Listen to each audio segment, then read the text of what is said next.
ginger pork rib sound for dinner? I think it sounds great. And today for Taste of Home, that's exactly what we're gonna do. What we need to do first is line a pan, just like this, with some heavy-duty aluminum foil. And I bought boneless ribs because I wanted them to be nice and tasty and meaty. And we're gonna rub them with garlic. And I wanna show you real quickly the easiest way to cut your garlic up. Cut off the end. Just put a little slice through the skin. And it pulls right off, just like that. Talk about making the house smell fabulous. Starting with garlic, how can you lose, right? We're gonna kind of just rub this garlic right over all of our meat. And what I like to do is once I'm done kind of rubbing this garlic, do like 2 or 3 of them. Get some nice flavor in there. I'll just leave this inside as a nice surprise for somebody else. Because what we're going to wind up doing is letting these cook for about an hour at about 350 degrees covered so they get a good nice head start. Look at this. Just cut right in here. Yum. Cover it right up.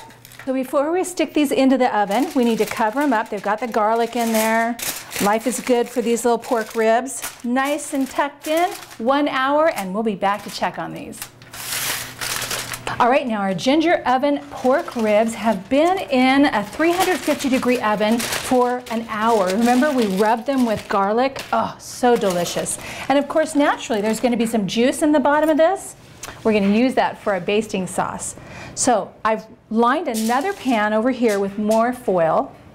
And we're just going to move these right over here. These are going to be so delicious, so tender, because they still have to cook another hour. They will knock your socks off. Look, there's a piece of the garlic that we had in there. Somebody's going to be happy with that one. Here's our ½ a cup of juice that was in the bottom. We're going to mix that with 6 tablespoons of this orange marmalade. Count them out with me. 1, 2, 3, 4, 5, 6. We also need 6 tablespoons of soy sauce. 1, 2, 3, 4, 5, 6. 2 tablespoons of ketchup. 2, oh, let's put the rest of it in there. 1 tablespoon of fresh lemon.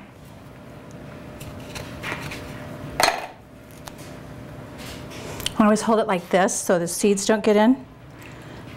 I think that's about enough. Also a little bit of coarse black pepper.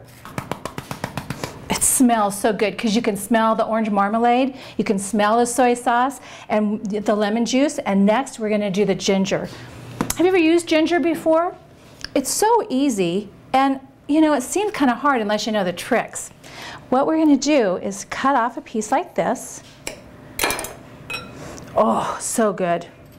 And take a spoon to peel off the outside skin. And it just comes right off for you, see? It's much easier than trying to use a peeler or anything like that. Now we need 1½ teaspoons of freshly grated ginger. So I would say that this piece is about the right size. And we're going to use our microplane so we get nice fine grate. And what happens is that with this is that we're pumping up the oven to 375 degrees. And we're going to baste this sauce right onto our ribs every 10 minutes. And you turn them over every once in a while. And now we'll just whisk this all together. Man, I wish you could just smell this. Can you guys smell it? Can you smell it? Orange, ginger, soy. We're gonna baste these. It's a nice thin juice. You can serve these with potatoes. You can serve it with rice pilaf. Because it's got the ginger, you could do fried rice, which is what I'm going to use today. I'm going to turn them over and make sure we get both sides. They go back in the oven uncovered. And we'll baste these for another hour. Let's go back in the oven, little ribs. All right, you guys, we've been glazing our ginger oven pork ribs for an hour, and look how beautiful they are. The color, you can see the little pieces of orange in there from the marmalade. And we're going to just do one last thing. I'm going to chop up some green onion. We're going to sprinkle those right over the top, just like that. Lovely. And last but not least, of course, since it has a little Asian flair to it, we're going to add a little sesame seeds to the top. Ready? Oh, beautiful. Now that's a taste of home. I'm Angel Shannon, and I think it's time to eat. I'll see you next time here in my kitchen.